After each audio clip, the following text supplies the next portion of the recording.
So hey guys, good morning to all of you. और सभी लोगों के लिए ये वीडियो इंपॉर्टेंट होने वाला है, क्योंकि इस वीडियो में हम लोग डिस्कशन करने वाले हैं कि अगर आप बिहार इंजीनियरिंग से बीटेक करने जा रहे हो, ठीक ना, तो बिहार इंजीनियरिंग से आप बीटेक करोगे तो आपको 4 साल पढ़ने पड़ेंगे। अगर आप रेगुलर से करते हो तो 3 साल पढ़ने पड़ेंगे। अगर आप BCCLE के थ्रू पढ़ते हो तो 4 साल और 3 साल। ऐसा नहीं है कि 1 से 2 दिन में ख़त्म हो रहा है, ये 1 से 2 मंथ का कोर्स है। ये पूरे 3 साल 4 साल का कोर्स है। तो 3 साल 4 साल पढ़ने के लिए आपके पास एक अच्छा खासा अमाउंट में पैसा भी होना चाहिए था। अगर किसी के केस में अगर आपके घर से इफोर्ड नहीं कर पा रहे हैं, आपके पास उतना पैसा नहीं हो पाता है और आपको हायर स्टडी करना है, तो आपके लिए बिहार स्टूडेंट क्रेडिट कार्ड बनाया गया है। तो उसका फ़ायदा आप ले सकते हो। बिहार स्टूडेंट क्रेडिट कार्ड कैसे लेना है, लेने वाले में कौन कौन लोग लेने के लिए पार्टिसिपेट कर सकते हैं, क्या क्राइटेरिया है लेने के लिए, और किन लोगों को लेने से इसका फ़ायदा अच्छा खासा रहेगा, किन लोगों को लेने से कोई फ़ायदा नहीं मिलेगा। और मैं कुछ लास्ट में टिप्स भी दूंगा कि किन को एक्चुअल में लेना चाहिए इस क्रेडिट कार्ड को, किसको एक्चुअल में नहीं लेना चाहिए था, और क्या प्रोसेस है, सारा चीज़ को यहाँ पर डिस्कस करेंगे। तो वीडियो को लास्ट तक देखना, आपका सारा डाउट क्लियर हो जाएगा। मैं हर एक स्टेप को एक बहुत ही अच्छे तरीके से आपको PDF फॉर्म में यहाँ पे स्लाइड करके दिखाऊंगा कि कैसे आपको क्या करना है, नहीं करना है, ठीक ना। तो अभी हम आ चुके हैं ऑफिशियल साइट पे, ठीक ना। ये आपका जो है कि DRCC का ऑफिशियल साइट है, जहाँ से कि आप जो है कि अपना सारा जानकारी ले सकते हैं यहाँ से, ठीक ना। तो सबसे पहले इस वाले आपको वेबसाइट पे आना है, तो लिंक डिस्क्रिप्शन दे दिया, आप वहाँ से यहाँ पे आ जाओगे। और यहाँ पे आने के बाद से एक आपका गाइडलाइन का सेक्शन बनाया गया। इस गाइडलाइन के सेक्शन पे आप जैसे जाओगे तो यहाँ पे गाइडलाइन के सेक्शन पे आपको एक गाइडलाइन का PDF अवेलेबल है। इसको मैं डाउनलोड करके आपको दिखा देता हूँ एक्चुअल में यहाँ पे क्या चीज़ें दे रखी है, ठीक ना। तो मैंने यहाँ पे डाउनलोड कर लिया है। यहाँ पे आप जैसे आप आओगे तो यहाँ पे देखोगे कि यहाँ पे बहुत सारा सेक्शन बनाया हुआ है, ठीक ना। बहुत सारे सेक्शन में जैसे कि बिहार स्टूडेंट क्रेडिट कार्ड योजना के बारे में जानना है, ठीक ना, या एक और भी स्कीम है उसके बारे में जानना। बहुत सारे स्कीम चलती रहती है एक्चुअल में, तो बहुत सारे स्कीम के बारे में यहाँ पे दिखाया गया। बट मेरे को इंटरेस्टेड है अभी बिहार स्टूडेंट क्रेडिट कार्ड का, तो मैं इस वाले ऑप्शन पे क्लिक करके यहाँ पे इस PDF को मैं डाउनलोड कर लूँगा, ठीक ना। तो मैंने यहाँ पे डाउनलोड कर रखा है पहले से, तो ये डाउनलोड अगेन का ऑप्शन दे रहा है, तो मैंने डाउनलोड अगेन से कर दिया है और यहाँ पे PDF को ओपन कर लेने वाला हूँ, ठीक ना। तो ये देखिए यहाँ पे आपके सामने PDF कुछ इस तरीके से ओपन होकर के ये आ जाएगा, ठीक ना। अब इसमें सारा चीज़ आपको दे दिया गया है। और देखिए इसके पहले एक नोटिस निकला था जिसमें कि बताया गया था स्टूडेंट कार्ड लेने का प्रोसेस क्या था और कितना मिलेगा, क्या होगा, सारा चीज़ दिया रखा था। लेकिन अभी ये थोड़ा सा रिवाइज हुआ है, तो यहाँ पर देख सकते हो, यहाँ पर संशोधित करके लिखा हुआ है। तो रिवाइज में क्या एक्चुअल में प्रोसेस से लेने का सारा डिटेल्स हम लोग बात करेंगे। तो देखिए इस डिटेल्स के थ्रू आपको यहाँ पे सारा चीज़ मेंशन करके रखा गया है कि आपको कैसे आवेदन को अप्लाई करना है, मतलब कि आवेदन का क्या प्रक्रिया होने वाला है, यहाँ से देख सकते हो। और कौन कौन लोग अप्लाई कर सकते हैं, ये डिटेल्स भी आपको यहाँ पे देखने को मिल जाएगा, ठीक है। तो अपन लोग बीटेक भी कर रहे हैं, ठीक है। तो BSc या बीटेक वालों के लिए देखोगे तो यहाँ पे नाम लिखा हुआ मिल जाएगा आपको कि देखिए किधर गए, यहाँ पे देखिए बीटेक और B और BSc के लिए ये अपना 16 नंबर पे सेक्शन में कॉलम में मेंशन करके रखा गया है। तो अपन लोग भी अप्लाई कर सकते हैं। ये तो एलिजिबिलिटी क्राइटेरिया हो गया। बट अप्लाई करने का क्या एक्चुअल में प्रोसेस है, क्या एक्चुअल में ज़रूरत है और किन लोगों को करना चाहिए था, किन लोगों को नहीं करना चाहिए था, सारा डिटेल्स में बताऊँगा। तो चलिए 1 बाय 1 स्टेप करके मैं सारा चीज़ को यहाँ पे बताता हूँ। तो सबसे पहले आपको जान लेना चाहिए था कि आवेदन करने की प्रक्रिया क्या है। तो देखो मैं सबसे पहले मैं बताता हूँ कि देखो यहाँ पे आवेदन प्रक्रिया का तो यहाँ डिटेल्स सारा कुछ दिया हुआ है, तो आप इसको 1 बाय 1 करके पढ़ लोगे तो सारा चीज़ आपको यहाँ पे पता चल जाएगा। बट स्टिल मैं प्रूफ के साथ आपको बताने वाला हूँ और जेन्युइन तरीका जो सबसे शॉर्टेस्ट हो सकता है, जो सबसे बेस्ट तरीका हो सकता है, उस तरीका से मैं बताऊंगा। तो इसको मैं तो पढ़ ही लिया हूँ एक बार। मैं ऑलमोस्ट वीडियो बनाने से पहले इस पर 3 से 4 घंटा मैंने काम किया है, फिर मैं आपको वीडियो बनाने का काम कर रहा हूँ, ठीक ना। तो ये तो मैंने पढ़ ही लिया। आप भी चाहो तो यहाँ पे इंस्ट्रक्शन पढ़ सकते हो, क्या क्या चीज़ें लगेंगी, क्या क्या चीज़ें होंगी। बट ये तो बात हुई लिखा बात, और लिखा बात पे मैं कभी भी वीडियो नहीं बनाता हूँ, क्योंकि यहाँ पे लिखने वाली जो बातें होती है वो अपनी भाषा में लिखते हैं, ठीक ना। वो ऑफिशियली रूप से लिखा हो, बट अनऑफिशियली रूप से अपने लैंग्वेज में कैसे चीज़ों को समझे, इस तरीके से मैं वीडियो बनाऊंगा, तो शायद आप लोगों को अच्छा तरह समझ में आ जाएगा। तो चलिए अपने लैंग्वेज में मैंने आपको जो रिप्रेजेंट किया उस वीडियो को मैं ओपन करता हूँ, आपको सारी चीज़ बताता हूँ कि कैसे आपको इसके लिए अप्लाई करना है एक्चुअल में। तो गाइस मैंने जो अभी PDF बनाया था, ठीक ना, जो PDF मैंने अभी बनाया था उस PDF को मैं आपको ओपन कर दिया हूँ। देखिए सबसे पहले आपको अप्लाई करना है ना, तो आप सबसे पहले कॉलेज में एडमिशन लिए हुए होना चाहिए था, ठीक ना। ऐसा नहीं है कि आप बिना कॉलेज में एडमिशन लिए हुए आप लोन पास करा लोगे, ऐसा पॉसिबल ही नहीं है। तो सबसे पहला बात यह है कि आपको कॉलेज में एडमिशन लेना है, ठीक ना। जिस भी कॉलेज में आप एडमिशन लिए हो कोई प्रॉब्लम नहीं है, आप किसी भी कॉलेज से आप ये चीज़ को अपने इस मतलब कि स्टूडेंट क्रेडिट कार्ड का हेल्प ले सकते हो, ठीक ना। अब देखिए सबसे पहले आपको कॉलेज में क्या करना है, एक एप्लीकेशन लिखना है, ठीक ना। ना, वो एप्लीकेशन कैसे लिखना है, उस एप्लीकेशन में क्या लिखना है, उस एप्लीकेशन का जो है कि सब्जेक्ट क्या होना चाहिए था, उसको भी मैं बताऊंगा यहाँ पे, बशर्ते आप वीडियो को लास्ट तक जरूर देखना। सारा चीज़ मैं आपको क्लियर कर दूंगा, एक भी सिंगल डाउट नहीं बचेगा इस टॉपिक को लेकर के स्टूडेंट क्रेडिट कार्ड कैसे अप्लाई करें, क्या करें नहीं करें, कुछ समझ नहीं आ रहा, मतलब कि पूरा डिटेल्स मैं आपको बताऊंगा, ठीक ना। वीडियो थोड़ा लंबा होगा, लेकिन वीडियो देखने के बाद से आपको पूरा जानकारी ऑथेंटिक रूप से मिल जाएगा। तो वीडियो को अभी से लाइक जरूर कर देना। तो सबसे पहले आपको एप्लीकेशन लिखना है, उस एप्लीकेशन में आपको क्या करना है, तो देखिए जो एप्लीकेशन लिखना है उस एप्लीकेशन में आपको बोनाफाइड सर्टिफिकेट लेने के लिए मांग करना है, ठीक ना। और उसमें आपको लैपटॉप अगर लेना है तो लैपटॉप के लिए मस्ट इंक्लूड करना है कि 35,000 रुपया मुझे लैपटॉप के लिए चाहिए ही चाहिए, ठीक है। लैपटॉप का जिक्र उसमें जरूर करना एप्लीकेशन में। अब एक्चुअल में एप्लीकेशन लिखना कैसे है, एक्चुअल में एप्लीकेशन लिखने का प्रोसेस क्या है, तो चलिए इसको मैं दिखाता हूँ। तो देखिए ये है आपका एक्चुअल में एप्लीकेशन जिसको आपको लिखना है। और लिखना कैसे है, तो आप यहाँ पे फॉर्मेट देख सकते हो कि to the principal GC Banka से मैं हूँ, तो जीसी बांका का मैंने यहाँ पे शो कर रखा। ये आप अपने कॉलेज के अनुसार लिख सकते हो। और ये डेट जो आप देख रहे हो ये पुराना डेट का लिखा हुआ है, तो उस डेट के अनुसार आप मत चलो, बस आपको जो प्रोसेस है वो मैं बताने की कोशिश करूँ, उसको आप देख सकते हो। और सब्जेक्ट में क्या लिखना है, तो सब्जेक्ट में लिखना है application for the bonafide certificate and fee structure. और यहाँ पे देखिए यहाँ पे लिखा विथ लैपटॉप। ये मैंने आपको बोला था ना कि अगर आप लैपटॉप के लिए अप्लाई करना चाहते हो तो लैपटॉप आप जरूर इंक्लूड करोगे, जो कि देखिए 35,000 रुपये की बात है। 35,000 रुपये आपको लैपटॉप के लिए मिलेगा, तो लैपटॉप के लिए तभी मिलेगा जब आप लैपटॉप के लिए यहाँ पे मेंशन करोगे, तो यहाँ पे लैपटॉप के लिए मेंशन करना। बाकी ये जो फॉर्मेट है किसी भी कॉलेज से हो आप, तो इस फॉर्मेट को आप फॉलो कर सकते हो, इस फॉर्मेट को आप फॉलो कर सकते हो।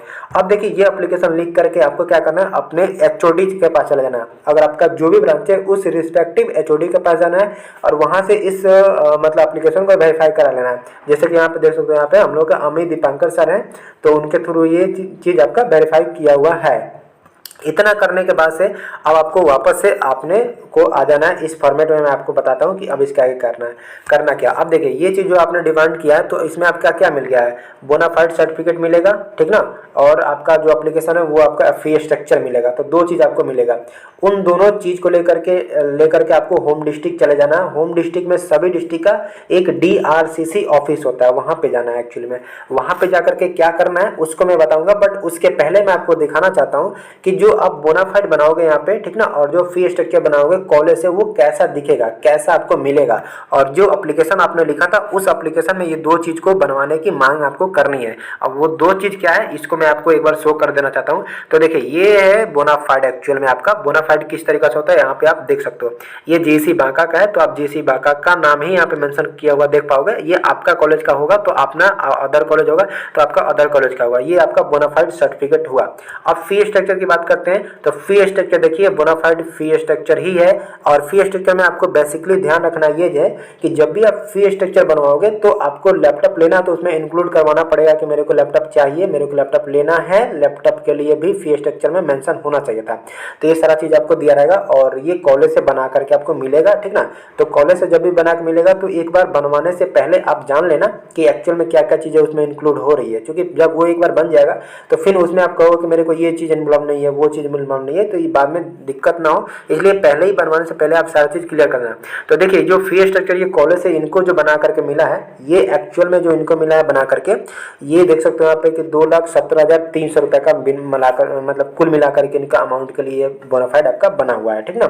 ये फी स्ट्रक्चर 2,17,300 रुपये के लिए बना है, ठीक ना। और मैं बता दूं कि स्टूडेंट क्रेडिट कार्ड जब भी मिलता है तो वो 4 लाख के अंदर अंदर जो है कि आपका पास होता है, ठीक ना। 4 लाख के अंदर में जितना अमाउंट का आपका फी स्ट्रक्चर रहेगा उसके आसपास आपको स्टूडेंट क्रेडिट कार्ड से आपको हेल्प मिल जाता है। तो इनका देखिए टोटल जो मिला है ना 2,17,300 का मिला है। तो इनको जो अमाउंट मिला है वो 2,25,000 या 15,000 के अराउंड, इनको 15,000 के अराउंड ही इनको मिला था, ठीक ना।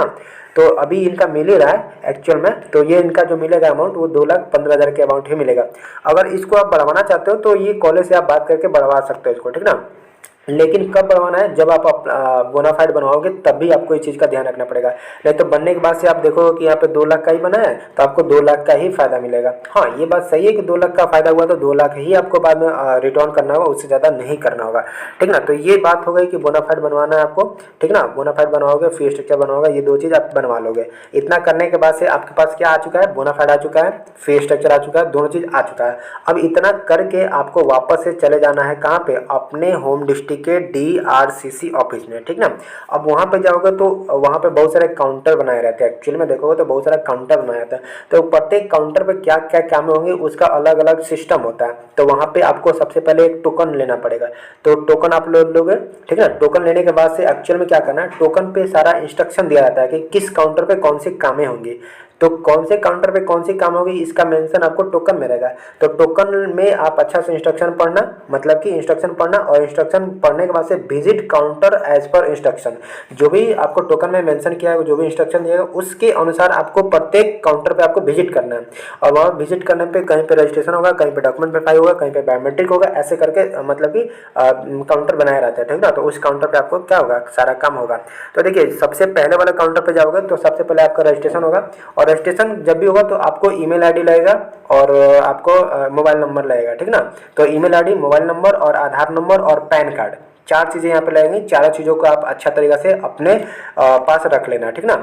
ये सारा चीज़ आपको मतलब पहला मैंने बोला मोबाइल नंबर, उसके बाद से आपका ईमेल आईडी, और उसके बाद आधार कार्ड और पैन कार्ड, तो ये 4 चीज़ होना चाहिए था। 4 चीज़ आप बनवा लोगे, और 4 चीज़ करने के बाद से देखिए जब रजिस्ट्रेशन होगा तो आपके पास एक आईडी और पासवर्ड बन जाएगा। आईडी पासवर्ड वो लोग DRCC ऑफिस से खुद बना कर देंगे, और ये आपको एक्चुअल में वो लोग मेल कर देंगे, आपको मेल पे चला जाएगा। वो मेल से आपको मांगेंगे, फिर आप ईमेल से पासवर्ड बताओगे, OTP बताओगे, वो सारा चीज़ आपका कर देंगे।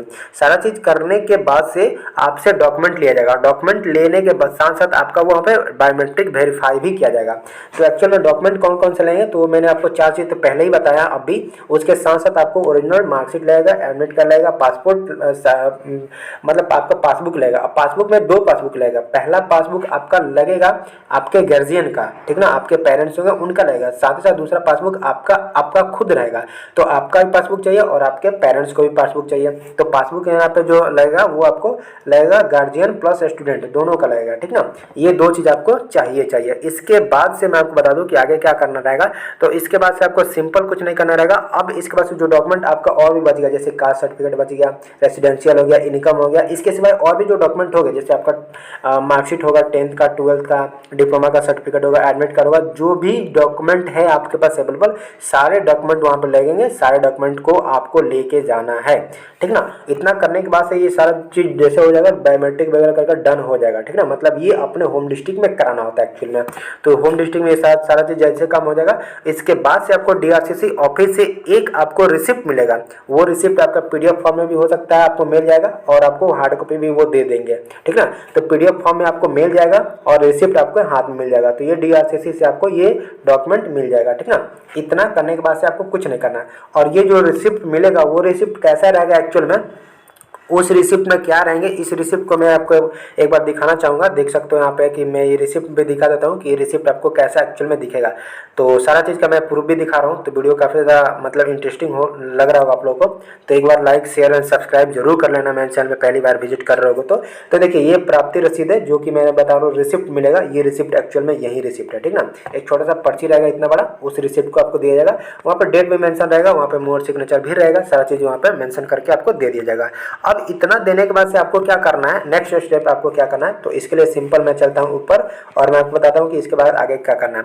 अब देखिए इतना करने के बाद से ये चीज़ हो गया। तो फर्स्ट स्टेप जो था आपका अप्लाई वाला प्रोसेस, वो आपका कंप्लीट हो चुका है। मतलब कि आपको स्टूडेंट क्रेडिट कार्ड लेना था, लोन लेना था, वो आप अप्लाई करने के पूरा प्रोसेस को कंप्लीट कर लिए हो। अब इसके बाद से डायरेक्टली आपको कहाँ पहुँच जाना है, घर चले जाना है। घर पे जा करके आपको वेट करना है। देखिए एक्चुअल में होता क्या है कि जो भी आपने यहाँ पर डॉक्यूमेंट दिए थे DRCC बोर्ड को, जो भी बायोमेट्रिक वगैरह दिए थे, उसका वेरीफाई होता है एक्चुअल में। उसमें कम से कम 15 से 20 दिन तो लग ही जाते हैं। तो 15 से 20 दिन इधर लगते हैं। तो 15 से 20 दिन के अंदर अंदर सारा वेरीफाई हो करके आपको एक मेल जाता है, एक्चुअल में मेल जाएगा या फ़ोन नंबर पे आपको मैसेज आएगा। उसके थ्रू आपको कंफर्मेशन मिलेगा कि आपको जो है कि DRCC में जो आपने अप्लाई किया था स्टूडेंट क्रेडिट कार्ड के लिए, वो आपका सिलेक्शन हुआ है या नहीं हुआ है। क्योंकि हो सकता है कुछ लोग फर्जी भी अप्लाई कर दें। तो फर्जी वालों को छांटना होता है, जो जेन्युइन है उनको सेलेक्ट करना होता है, तो उसके बेसिस पे वो सेलेक्ट करेंगे। तो अगर आप रियल में ऑथेंटिक हो, रियल हो, तो आपको मेल आएगा, आपका वेरिफिकेशन डन होने का मैसेज आएगा, वहाँ से आपको कंफर्म हो जाएगा कि आप इसके लिए अप्लाई किए थे, आपका ये अप्रूवल हो चुका है। अब देखिए जैसे ये मेल आएगा 10 से 15 दिन के अंदर में, तो आपको वापस से कहाँ जाना है, DRCC में जाना है, DRCC ऑफिस में जाना है। तो देखिए नेक्स्ट विजिट टू DRCC। अब नेक्स्ट जब आप DRCC विजिट करोगे तो उस टाइम पे आपको क्या होगा, उस टाइम पे जो जो डॉक्यूमेंट लिएगा था उसके साथ साथ आपको एक एग्रीमेंट बनवाया जाएगा। मतलब कि वहाँ पे होगा आपका एग्रीमेंट वेरिफिकेशन होगा। एग्रीमेंट वेरिफिकेशन में क्या होगा, वहाँ पे एग्रीमेंट कराया जाएगा कि जो आप लोन ले रहे हो उस लोन को आपको वापस रिटर्न करना है। रिटर्न करने का पॉलिसी मैं आपको सिंपल बताता हूँ। देखिए गर्ल्स वालों के लिए या जो लोग विकलांग है, ठीक ना, उन लोगों के लिए 1% आपको इंटरेस्ट के अनुसार वापस करना है, ठीक ना। जितना अमाउंट आपको मिलेगा लोन के तौर पर उसका 1% के हिसाब से गर्ल्स लोगों के लिए, और जो लोग भी विकलांग हैं उन लोगों को 1% के रेट के अनुसार वापस करना है। और जो लोग स्वयं सुरक्षित है, बॉयज है, उन लोगों के लिए आपको ये 4% के रेट से आपको वापस लौटाना पड़ेगा, ठीक ना। तो ये वापस लौटाने के प्रोसेस है। और लौटाना कब है इसके बारे में भी जिक्र है। तो इसके बारे में सिंपल ये जिक्र है कि आपको लौटाना है जब आप पास आउट कर जाओगे, बीटेक करके कंप्लीट कर जाओगे, तो पास आउट होने के 3 साल बाद के बाद से आप लौटा सकते हो, 3 साल बाद तक आप लौटा सकते हो। अब लौटाने का प्रोसेस क्या है, तो लौटाने का प्रोसेस आप इंस्टॉलमेंट पे भी कर सकते हो, वन टाइम भी कर सकते हो। और करना कब है, तो जब आपका जॉब लग जाएगा तब आपको वापस करना है, ठीक है। कभी कभी सम टाइम ये माफ भी कर देता है। आप नीतीश कुमार का वीडियो भी देखोगे तो उन्होंने खुद साफ तौर पर बोला हुआ है कि अगर कुछ ऐसा लगता है हम लोगों को कि स्टूडेंट लोग क्रेडिट कार्ड को वापस लौटाने में सक्षम नहीं है तो वो माफ भी कर देते हैं कभी कभी। लेकिन ऐसा रेयर केस में ही होगा यार, इतना बड़ा अमाउंट है, इतना बड़ा पैकेज है, तो मुश्किल तो लगता है कि वो लोग ऐसा बोलेंगे। बोलने के लिए भले बोल दिए होंगे कि माफ़ कर दिया जाएगा, बट ऐसा कुछ नहीं होगा, आपको लौटाना ही पड़ेगा। और मैं वीडियो को लास्ट में बताऊंगा कि किन लोगों को लेना चाहिए था, किन लोगों को नहीं लेना चाहिए था, लेने का क्या फ़ायदा है, नहीं लेने का क्या फ़ायदा है, लेने से क्या आपको घाटा है, नहीं लेने से क्या घाटा है, सारा चीज़ को मैं बताऊँगा। तो वीडियो को लास्ट तक जरूर देखना। तो चलिए अब हम लोग प्रोसेस आगे की बात करते हैं। तो DRCC आपने वापस से गया तो वहाँ पे एग्रीमेंट आपका वेरिफिकेशन हुआ कि एग्रीमेंट वेरिफिकेशन में सारा चीज़ आपका डॉक्यूमेंट वेरिफिकेशन करने के बाद से एग्रीमेंट वेरीफाई हुआ कि आप किस इंटरेस्ट के अनुसार पैसा वापस करोगे, कब तक करोगे, सारा चीज़ का एग्रीमेंट हो जाएगा। अब जैसे ये एग्रीमेंट हो जाएगा इसका मतलब आप समझ लो कि आपका लोन जो है वो पास हो चुका है। अब आपको कुछ करने की ज़रूरत नहीं है। अब वापस से आपको कहाँ जाना है, कॉलेज में चले जाना है, ठीक ना। अब कॉलेज में आप जब जैसे जाओगे तो कॉलेज में आप वापस से जाओगे, तो कॉलेज में जाने के बाद से देखिए एक और आपको प्रोसेस होती है, उस प्रोसेस आपको यहाँ पे बनवाना पड़ेगा, ठीक ना। अब देखिए जैसे आप वापस में कॉलेज में जाओगे तो कॉलेज से आपको एक और एप्लीकेशन लिखना पड़ेगा, ठीक ना। उस एप्लीकेशन में आप डिमांड ऑर्डर को कॉलेज से बनवाने के बारे में बात करोगे, ठीक ना। जैसे मैंने आप एप्लीकेशन लिखा था सेम उसी तरीके से एप्लीकेशन आपको लिखना है, लेकिन उसमें सब्जेक्ट रखना है क्या, डिमांड लेटर के लिए, ठीक ना। तो डिमांड लेटर आपको कॉलेज से बनवाना है। कॉलेज से डिमांड लेटर बनवाने के बाद से जो आपका आईडी पासवर्ड बना था वो आईडी पासवर्ड के थ्रू आप चले जाओगे DRCC में। ये डिमांड लेटर जो बनवाओगे इसको वहाँ पे अपलोड करा देना होता है, ठीक है। या अगर आप DRCC नहीं जाना चाहते हो तो आप खुद से भी आपके पास आईडी पासवर्ड है तो ऑफिशियल साइट जो मैंने अभी शुरू में दिखा था वहाँ पे जा करके आप वहाँ पे अपने आप को लॉगिन करके इस डिमांड ऑर्डर को वहाँ पे अपलोड कर सकते हो। जैसे ही डिमांड लेटर को यहाँ पे अपलोड कर दोगे तो आपका पेमेंट जो है कि रिलीज कर दिया जाएगा। अब पेमेंट किस तरीके से रिलीज किया जाएगा इसके ऊपर भी 2-3 चीज़ें बातें हैं। पहले बात ये है कि देखिए जब भी डिमांड लेटर आप वहाँ पे अपलोड करोगे तो आपका क्या आ जाएगा, आपका पेमेंट आने के लिए रेडी रहेगा। तो पेमेंट 2 तरीका से आता है। पहला तरीका ये है कि पेमेंट आपका कुछ कॉलेज को जाएगा, ठीक ना। मैं मेंशन करता हूँ यहाँ पे कुछ अमाउंट कॉलेज को जाएगा। जैसे कि आपका फ़ी जो कि हॉस्टल फ़ी लग रहा होगा वो तो कॉलेज बियर कर रही है ना, तो वो कॉलेज को जाएगा, ठीक ना। आपका पढ़ने का खर्चा कौन उठा रही है, एकेडमिक खर्चा हुआ, लाइब्रेरी का खर्चा हुआ, जो भी खर्चा वो तो कॉलेज उठा रही है ना, तो कुछ पोर्शन कॉलेज को जाएगा। और जैसे लैपटॉप आपने खुद लिया है तो लैपटॉप का पैसा आपके अकाउंट पे आएगा। तो इस तरीके से वो पार्सली डिवाइड कर लेते हैं कि इसको कौन सा किधर भेजना है। तो कुछ पार्ट कॉलेज को जाता है, कुछ आपको कैश मिलता है, ठीक ना। तो ये प्रोसेस होती है एक्चुअल में। तो इस प्रोसेस के थ्रू आप क्या कर सकते हो, पैसा आपका डिस्ट्रीब्यूट होकर के आ जाएगा। अब बात यह है कि जो कॉलेज को पैसा दिया आप खुद इन्वेस्ट कर रहे हो तो कॉलेज से भी आप वापस से पैसा ले सकते हो। जैसे कि अगर आप खुद अपना हॉस्टल फी खुद भर रहे हो, अपना खाना मेस का आप खुद खा रहे हो, तो इसका खर्चा तो आप खुद बियर कर रहे हो, तो इसका खर्चा आपका पैसा तो लोन के थ्रू मिल रहा है। तो लोन वाले तो कॉलेज को भेज दिए हैं, तो कॉलेज से भी आप इस जो पैसा कॉलेज को गया वो उसको आप एक सिंपल एप्लीकेशन लिख करके आप कॉलेज से भी ले सकते हो पैसा अपना, ठीक है ना। वो आपके अकाउंट पे कॉलेज कॉलेज आपको सेंड कर देगा। तो वो तो इंटरनल बातें हैं, वो आप चाहो तो करा सकते हो, नहीं तो कॉलेज आपका बियर करे तो कॉलेज के पास रहने दो। लेकिन कॉलेज वैसे रखेगा भी नहीं, जब आप कॉलेज खर्च कर रहा होगा तब रखेगा, जब कॉलेज खर्च नहीं कर रहा होगा आपका तो पैसा क्यों रखेगा, आप उससे ले सकते हो, ठीक ना। तो सिंपल एक एप्लीकेशन लिखना होगा, उससे आप कॉलेज को वापस पैसा अपना ले सकते हो। और वो आपको पैसा भरना है तो एक्चुअल में आपको पैसा ले ही लेना चाहिए था, कॉलेज के पास छोड़ना भी नहीं है, ठीक है। जो कॉलेज का खर्चा वो तो रहेगा ही रहेगा, वो तो लेगा ही लेगा ना, लेकिन जो पर्सनल आपका खर्चा हो रहा है वो आपको ले लेना है, ठीक ना। तो इस प्रोसेस के थ्रू आपका पूरा जो है कि प्रोसेस है, जिससे आप जो है कि लोन ले सकते हो बिहार स्टूडेंट क्रेडिट कार्ड के हेल्प से, ठीक ना। अब देखिए एक चीज़ और, यहाँ पे जब भी आप लोन लोगे तो लोन जो है कि डीआरसीसी किस तरीके से आपको देगा उसका भी एक फी स्ट्रक्चर आता है। वो डीआरसीसी जब आप आपका डॉक्यूमेंट वेरिफिकेशन करेगा उस टाइम पे भी एक आपका डीआरसीसी जो है खुद अपना फी स्ट्रक्चर देगा। एक कॉलेज फी स्ट्रक्चर दे रहा है और एक डीआरसीसी दे रहा है। तो ये डीआरसीसी का फी स्ट्रक्चर है कि कब कब वो अमाउंट आपको कितना कितना देगा और कब कॉलेज को देगा कब आपको देगा, सारा चीज़ यहाँ पे दिया गया है, ठीक है। तो जैसे कि देख सकते हो यहाँ पे देखिए, यहाँ पे लिविंग एक्सपेंशन के लिए 18,000 रुपये इनको मिला है, ठीक ना।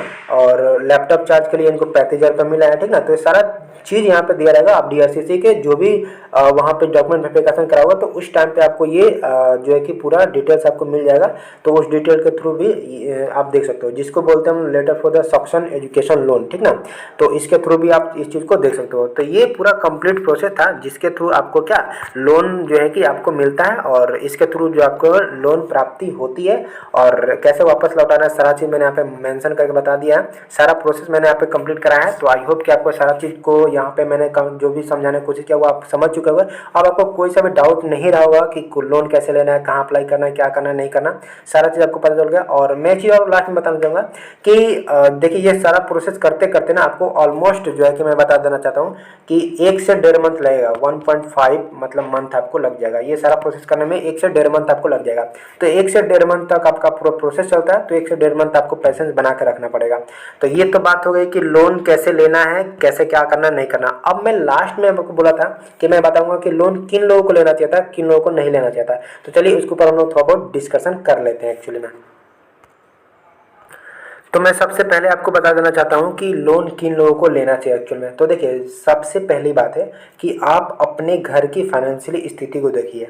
अगर आपका फाइनेंशियल घर का स्थिति जो है वो ठीक ठाक है, मतलब कि 5,000 रुपये पर मंथ वो आपको अफोर्ड कर पा रहा है, तो आपको लोन ना ही लेने में फ़ायदा है। पहली बात ये, क्योंकि मैं से क्यों बोलूँ, क्योंकि ऑलमोस्ट आपका 5 से 6,000 रुपये अराउंड आपका पर मंथ का खर्चा आएगा। अगर आप हॉस्टल में रहोगे या बाहर रहोगे या कहीं से भी बिहार से बीटेक करोगे तो 5 से 6,000 रुपये पर मंथ का खर्चा आएगा। तो 5 से 6,000 रुपये पर मंथ का खर्चा आपको घर वाले बियर कर पाते हैं, तो आपको लोन ना ही लेने में फ़ायदा है, ठीक ना।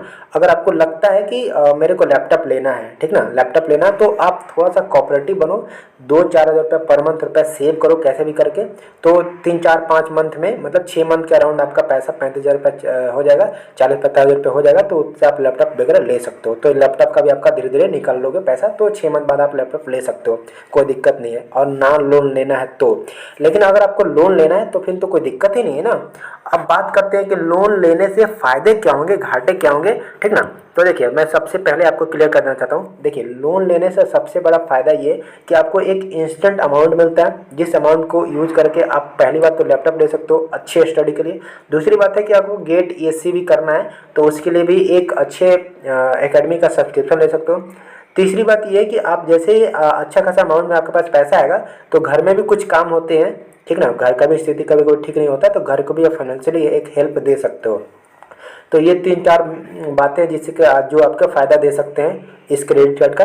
तीसरी बात है कि अगर आपको लगता है कि मेरे को लोन नहीं लेना है या मतलब ले लिया हूँ तो उसका घाटा क्या हो सकता है। तो देखिए पहली घाटा ये है कि आपको पैसा को वापस लौटाना ही पड़ेगा, अल्टीमेटली आपको लौटाना पड़ेगा। तो छोड़ने वाला नहीं है बिहार गवर्नमेंट, मेरे को जहाँ तक उम्मीद है। अगर छोड़ देता है तो भाई बल्ले बल्ले है, उसमें कोई दिक्कत नहीं है। तो पैसा आपको अल्टीमेटली लौटाना पड़ेगा, पहली बात ये। दूसरी बात है कि पैसा लौटाने का आपको एक अटैच बना रहेगा, मतलब माइंड में एक रहेगा कि यार मेरे को पैसा वापस रिफंड करना है। अगर इन केस आपका जॉब नहीं हुआ, भगवान न करे किसी का ऐसा हो, लेकिन सबका जॉब हो ही जाता है ऑलमोस्ट, आप मेहनत करोगे तो हो ही जाएगा, ठीक ना। अगर कभी कभी ऐसा भी हुआ कि आपका जॉब वगैरह नहीं हुआ या आप कहीं सक्सेस नहीं हुए हो या घर का स्थिति और ज़्यादा ठीक नहीं लग रहा है, उस केसेस में आपको इस लोन को वापस चुकाने में आपका और थोड़ा प्रॉब्लम बढ़ जाएगी। तो ये प्रॉब्लम है एक्चुअली मुश्किल में। तो तीसरा प्रॉब्लम ये है कि अगर मान लीजिए कि अगर आपने लोन तो ले लिया है, आप चुकाने भी जा रहे हो, चुका भी रहे हो, तो उस टाइम पे जो पैसा आपका आ रहा है उस टाइम पे भी आपको कोई इंस्टेंट काम पड़ गया, तो इंस्टेंट काम के लिए आपने पैसा को सेव किया था और वो इंस्टेंट काम के लिए आपको पैसा चाहिए था, लेकिन आपको इधर लोन भी चुकाना है, तो आप क्या करोगे उस सिचुएशन में? आपको इंस्टेंट काम को छोड़ करके लोन ही चुकाना पड़ेगा, क्योंकि आपको तो देना पड़ेगा ना। इधर इधर तो कोई कंप्रोमाइज नहीं चलेगा, तो उस इंस्टेंट प्रॉब्लम को भी आपको फेस करना पड़ेगा। तो ये 3-4 मेथड थे जिसके थ्रू आपको जज करना है अपने आप को कि मेरे को लोन लेना है या नहीं लेना है, ठीक ना। तो ये जजमेंट करके ही लोन लेना, सोच समझ के ही लोन लेना। और लोन लेने से पहले आप गार्जियन जो भी आपका पेरेंट्स है उनका अप्रूवल जरूर लेना, क्योंकि उनके अप्रूवल के बिना आप कर लोगे तो ये 1-2 हज़ार रुपये की बात नहीं है, पूरे 3-4 लाख की बात है, आपको चुकाना भी पड़ेगा। तो 3-4 लाख रुपये मैटर करता है किसी भी स्टूडेंट लाइफ में, तो वो आप सोच समझ के लेना, ठीक ना। तो ये कंप्लीट जानकारी मैंने दिया कि लोन किसको लेना नहीं लेना, सारी चीज़ मैंने बता दिया। और बात करें कि कुछ लोग जो BCC LE से जा रहे हैं उन लोगों के लिए बता दो कि भाई आपको तो 3 साल ही बीटेक करना ना, 1 साल तो आप ऐसे ही निकाल दोगे, मतलब 1 साल तो ऑलमोस्ट ऐसे निकाल दोगे, क्योंकि थर्ड में रहोगे, फोर्थ में रहोगे। थर्ड में तो आपका एडमिशन होगा, तो थर्ड टाइम पे मतलब इधर उधर भी करते करते टाइम निकल जाता, थर्ड का बच गया, बाकी बचा फोर्थ सेमेस्टर का। था फोर्थ सेमेस्टर में भी आप थोड़ा सा भी घर से इधर उधर करोगे तो 5-6 हज़ार रुपये पर मंथ के हिसाब से आपको मिल जाएगा, तो आप निकाल लोगे। और बाकी बचा 2 साल आपको थोड़ा ज़्यादा खर्चा पड़ेगा, क्योंकि फाइनल में जाओ तो आपको प्रोजेक्ट करना होगा, लैपटॉप की ज़रूरत पड़ेगी, थोड़ा सा मतलब कॉलेज का और भी चीज़ें एक्टिविटी होती है, तो वहाँ पे पैसा की ज़रूरत पड़ेगी। तो उस टाइम पे लगेगा कि मेरे पास पैसा नहीं है, तो कैसे भी करके आप थोड़ा बहुत मैनेज करोगे, तो 2 साल भी अगर आप मैनेज कर लेते हो तो उस केसेस में आपको लोन नहीं लेने में फ़ायदा है, क्योंकि वापस तो आपको करना ही है ना। बाकी आप देख लेना घर का सिचुएशन कैसा है, क्या है नहीं है, घर का भी एक बार विचार रख लेना, फिर आपको मन करे तो ले लेना। हाँ, जिनको लगता है लैपटॉप चाहिए, मेरे को सब्सक्रिप्शन लेना है, अच्छे खासा पढ़ाई करने हैं, मेरे को मटेरियल चाहिए था, तो उस केस में तो मैं सजेस्ट करूँगा कि बेस्ट थिंग है आप स्टूडेंट क्रेडिट कार्ड ले लो, ठीक ना। तो काफ़ी ज़्यादा सोचने समझने के बाद ही स्टूडेंट क्रेडिट कार्ड का फ़ायदा लेना है, ठीक ना। बाकी जो भी प्रोसेस है वो मैंने आपको बता दिया, कैसे लेना है, क्या करना है। तो बहुत सारे लोगों का कमेंट आ रहा था, क्वारी आ रहा था, वो सारा चीज़ आपका यहाँ पे क्लियर हो गया होगा। तो इस वीडियो को यहीं पे समापन करते हैं। वीडियो कैसा लगा आप कमेंट करके जरूर बताना। वीडियो बनाने में काफ़ी ज़्यादा मतलब मेहनत तो लगी है, वीडियो ऑलमोस्ट काफ़ी ज़्यादा लंबा भी हो चुका है, क्योंकि पूरा प्रोसेस था ना, स्टेप था, समझाना था हमको। तो ये था कंप्लीट जानकारी। तो आई होप कि आपको पसंद आएगा, तो like and share and subscribe जरूर करना। चलिए मिलते हैं किसी अनदर वीडियो में।